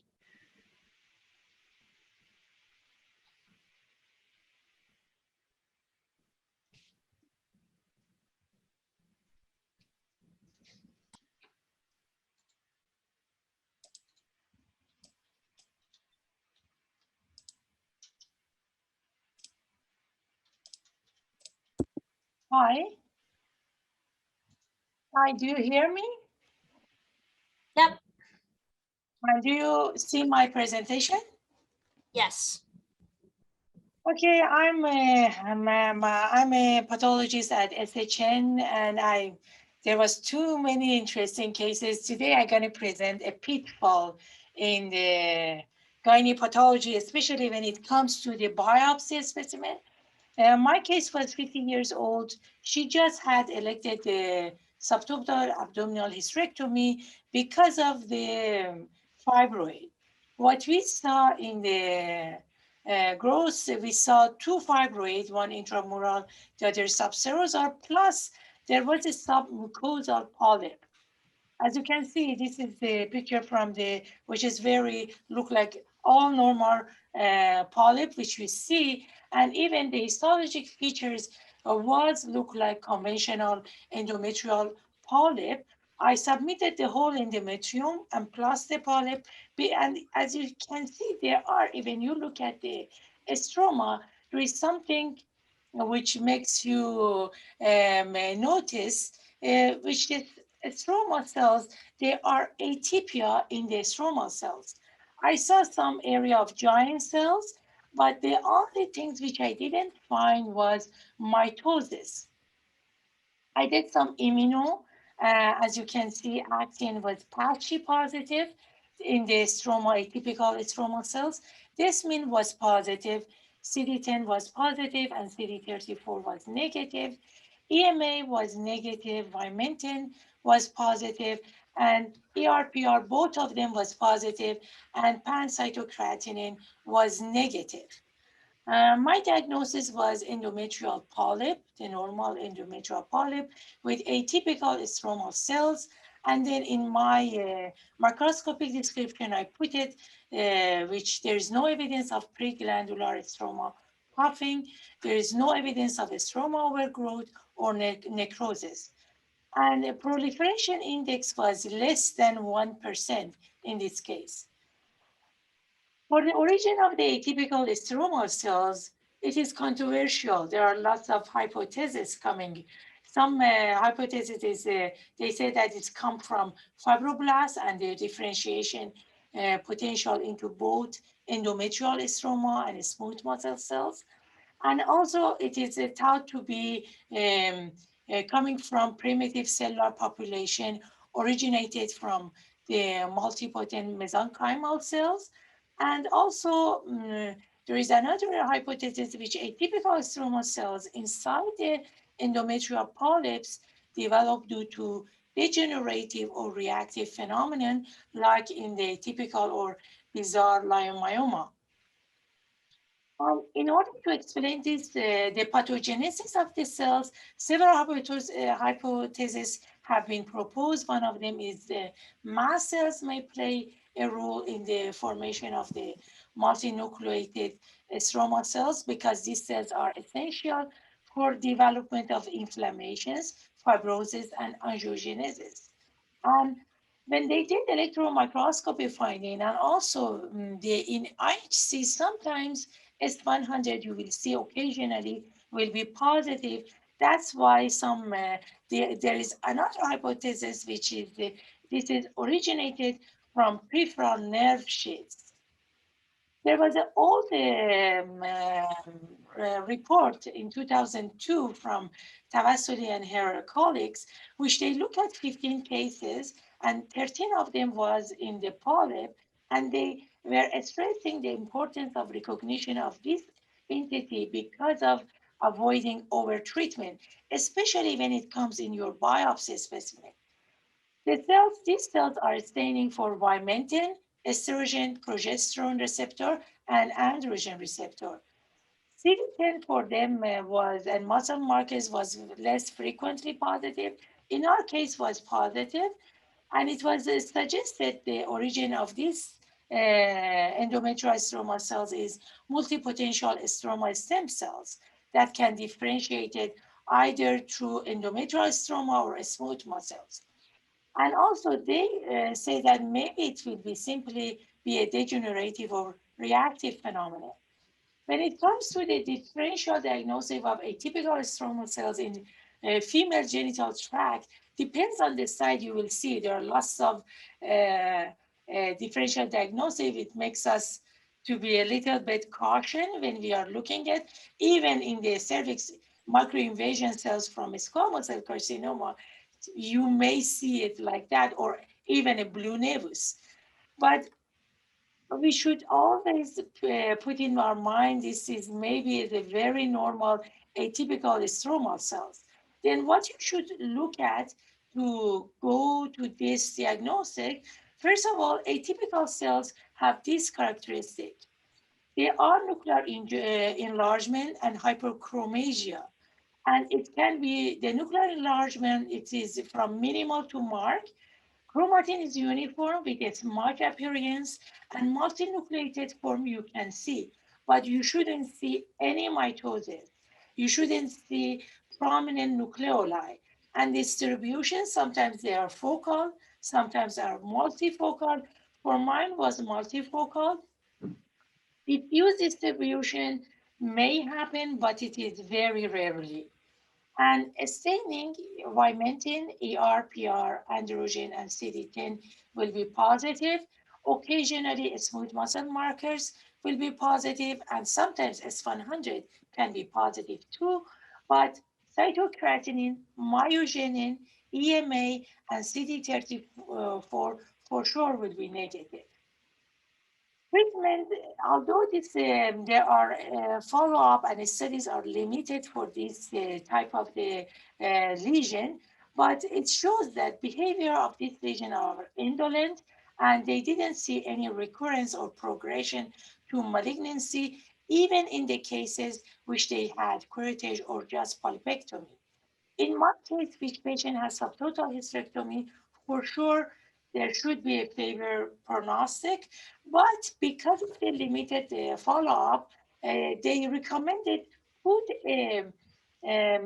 this recommendation that follow-up study, follow up the patient, and if clinically indicated is recommended, which I add in my case. As a take-home message, you're going to see these bizarre atypical stroma cells in endometrial polyp or non-endometrial, non-polypoid endometrium, and there are few series which will reported, and these are usually an incidental finding and represent a potential diagnostic pitfall, since it can be misinterpreted as malignant in biopsy samples and then over treatment of the patient. And you should look at based on the patient age, distribution, their morphology, appearance, and the lack of the proliferation, and these atypical stromal cells should be diagnosed and believed. These are represent a reactive or degenerative process. Thank you. Thank you very much, Dr. Islami. Yeah, sometimes polyps can give us problems in the epithelial component and sometimes in the mesenchymal component, right? So thanks for sharing that with us. There is a nice paper discussing atypical uterine polyps. The first author is Dr. Brooke Howitt, and that has a lot of good information about distinguishing atypical polyps from adenosarcomas. So maybe we could put that link in the chat to follow up on Dr. Islami's presentation. So we're going to move to Dr. Nofek Moses now. Can you see my screen? Yes. Yes. Okay, not in the mode that I wanted, but that's fine. It's okay. Okay, the case that I'm going to present to you today is a case of a 62-year-old patient who had postmenopausal bleeding for 2 years. In 2018, when she presented, she had a CT of her abdomen and pelvis done, and they noted the left hydronephrosis and a calcified fibroid. In January 2020, she had pelvic ultrasound. That was because of continued bleeding, and her endometrial lining was mildly thickened. That was when the pandemic actually kind of interrupted some of the medical care globally, and she came back to seek medical attention about 18 months later. So in June 2021, she had an MR of her pelvis that demonstrated enlarged uterus and endometrial thickening. So that's when she had her endometrial biopsy. So endometrial biopsy was very generous. There were 12 blocks, and this was done in a community hospital. I only have here one slide in our archive because I didn't know that this will end up being a presentation. So, but it's fairly representative. What you can see here is that— Sorry to interrupt. We only see this is your second screen, your PowerPoint and your file explorer currently. Okay, so okay, let me see how I can do that. Okay, let me try that.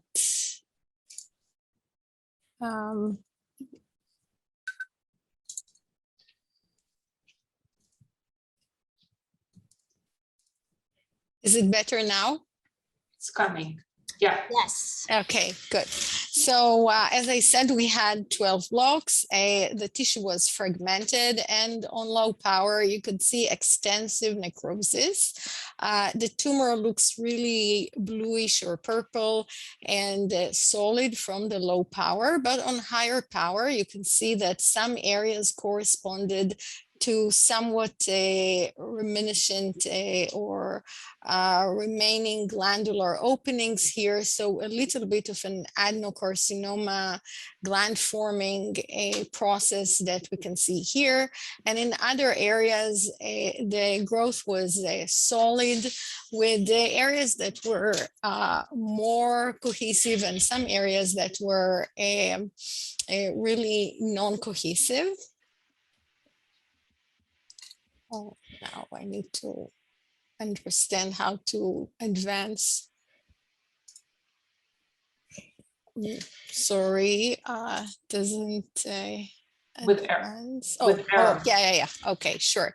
So we did a few immunostains, as you can imagine. And here I'm showing that the tumor did show MLH1 and PMS2 loss. And I will just summarize what we had here. P53 and P16 were overexpressed, and overexpression was both in the solid and the more glandular areas.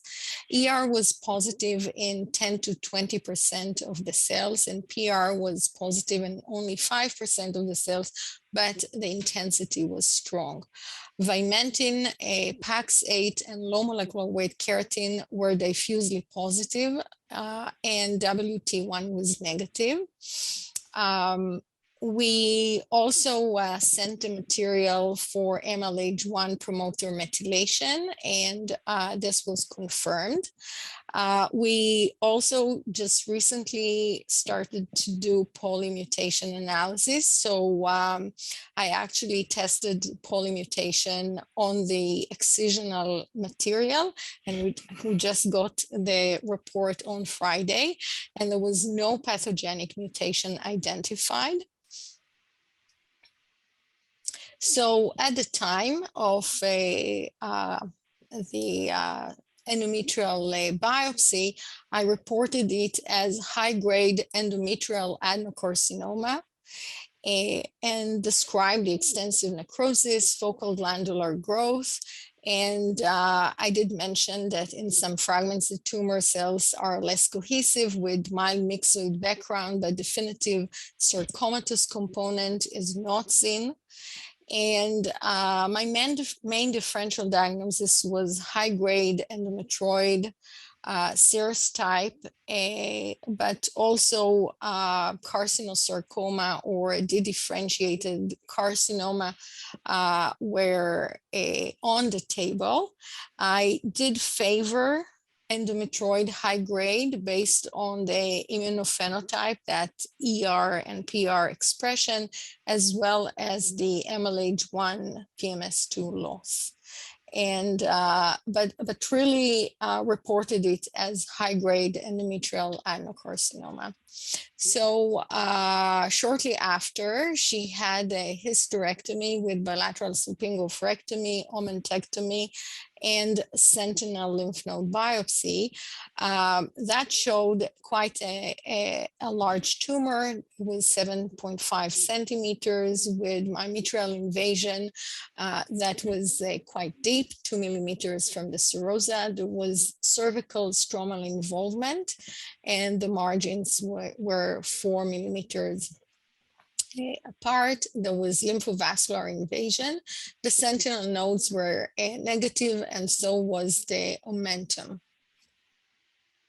And here are some of the sections from the hysterectomy specimen. So only one of the sections really showed a well-developed glandular area, where elsewhere the tumor was quite solid. In most areas, the solid component was still very much a solid sheets of cells that were quite cohesive. They were very typical, but quite cohesive. And in the other areas, we actually started to see loss of this cellular cohesion. And in fact, by immunohistochemistry, we were able to see that hormone receptors, the expression was really restricted to gland-forming areas and was negative elsewhere. But in terms of the epithelial markers, BERB4, as well as pankeratin and ecadherin, the same thing, were retained and were seen in all these cohesive sheets of solid areas. But wherever the tumor broke apart and started to be non-cohesive, as we can see here in the lower panel on the H&E, and even they had some rhabdoid or plasmacytoid appearance, there was a almost complete loss of the epithelial markers. The BRG1 or SMARCA4 was retained. There was no loss. So to summarize, we had two components. One, I favored it to be endometrioid. It was positive for the epithelial markers, pankeratin, ecadherin, and BRCA4. ER and PR was quite strongly positive, although only in the glandular areas. And the component of sheets of non-cohesive cells, I favor to be undifferentiated component. The epithelial markers were markedly reduced or completely negative. ER and PR were negative in these areas. And therefore, my integrated final diagnosis is dedifferentiated endometrial carcinoma with high-grade endometrioid and undifferentiated carcinoma components with relation to the genomic classifier. This would fall under the MMR deficient subtypes, and I did put here the algorithm we're using for molecular characterization.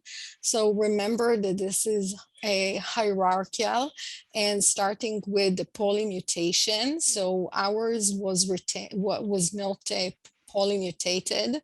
However, the MMR was lost. So it is the MSI age, MSI high subgroup. And I just want to underscore that the fact that P53 was abnormal is now after that dichotomous of the MMR, so it is no longer categorized as the P53 aberrant. And in fact, in the literature, when we look at the molecular characterization of undifferentiated or dedifferentiated carcinomas, the most common molecular subtype is the MMR deficient, accounting for 44% of the tumors in this study.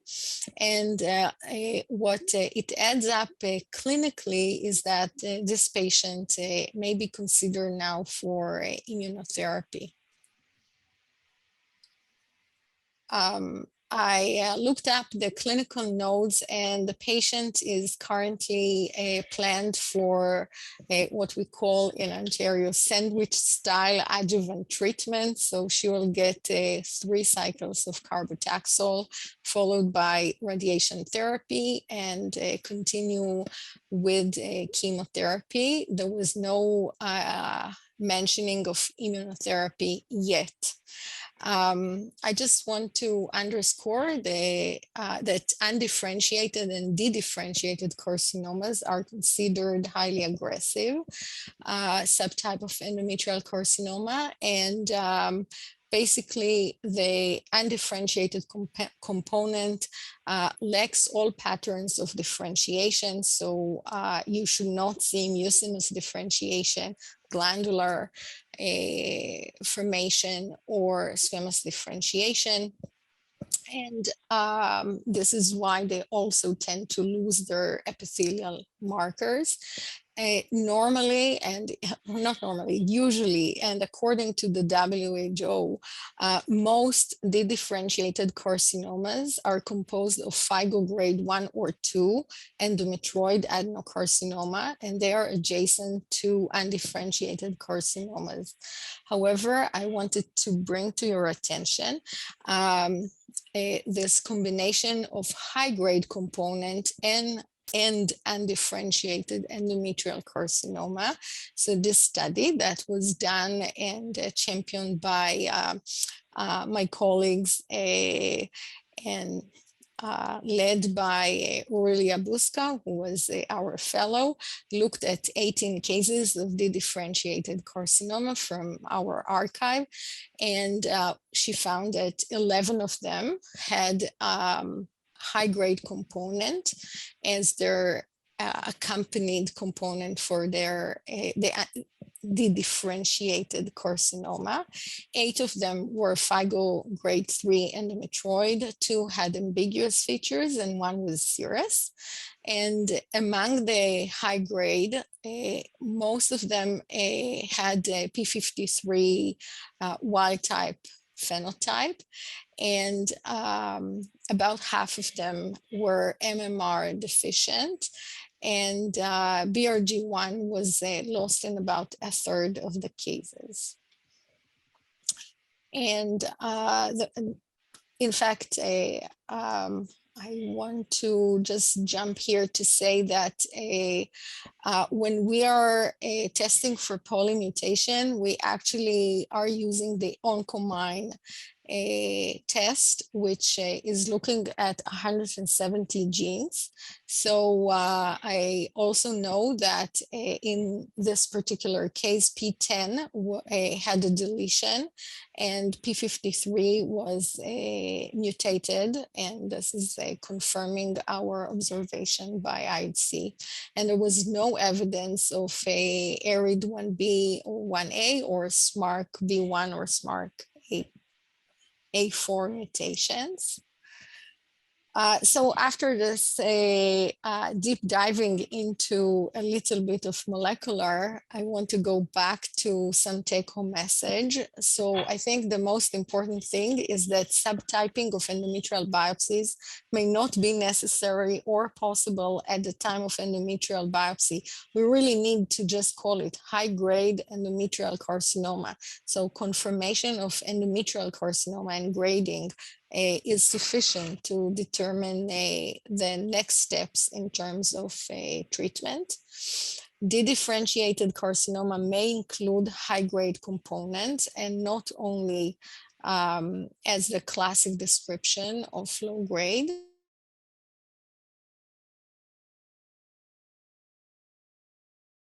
Oftentimes also will be PAX8 negative.